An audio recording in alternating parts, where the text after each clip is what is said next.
আদলাগুলো সরাবেন কিভাবে? এই যে নিচের ব্লক দিয়েছেন যে আদলা দিয়া, আদলা কি সরাই দিতে হইব? এগুলো সব সরাইতে হবে। আপনার তো এখানে ব্লক হবে 3 ইঞ্চি খারাপ ব্লক হবে, রাউন্ড ব্লক হবে। আদলাগুলো কিভাবে সরাবেন বলেন? আপনারা যে এটা সেট করলেন, এটা কি হইলো? বলক সরাই দেওয়া যাবো, বলক দিলে বলক বানাই কিভাবে দিবেন? বলক 2 দিন পানি খাওয়াই দেবো, 3 দিন হ্যাঁ, পানি খাওয়াই সেটা তো আপনাদের আগে করা উচিত ছিল না? সে ব্লক বানায় সেটা কিউরিং করে রেডি করে রাখতে হবে, তারপরে না আপনার ঢালাই আসবেন। এখন যদি আদলা দেন তাহলে বিষয়টা কী হইলো?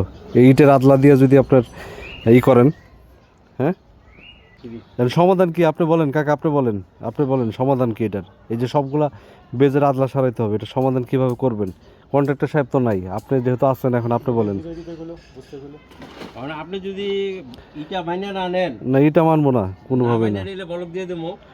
ঠিক আছে, ব্লক দেওয়ার জন্য যেভাবে প্রসিডিওর করা দরকার, আপনি মালিক পক্ষ আছেন, হ্যাঁ, আর ওনার এই কন্ট্রাক্টরের লোক আছে, মিলে ঝিলে এগুলো ব্লক এই আদলা সরায়া এইখানে ব্লক দিবেন। কারণ আদলা যে জায়গায় থাকবে এই জায়গায় ধরেন এই পুরো অর্ধেক একটা ইট, অর্ধেকের বেশিও আছে কোনোটা, সেই ইটগুলো মনে করেন যে বেজের তলা দিয়ে ফোকা হয়ে রয়েছে একদম রডের সাত পর্যন্ত, নিচ দিয়ে আর্দ্রতা ঢুকবে, রড নষ্ট হয়ে যাবে, কিছুদিন পরে নষ্ট হয়ে যাবে, দেখা যাবে না তো চোখে, দেখা যাবে না, বুঝছেন? এগুলা সমাধান করবেন।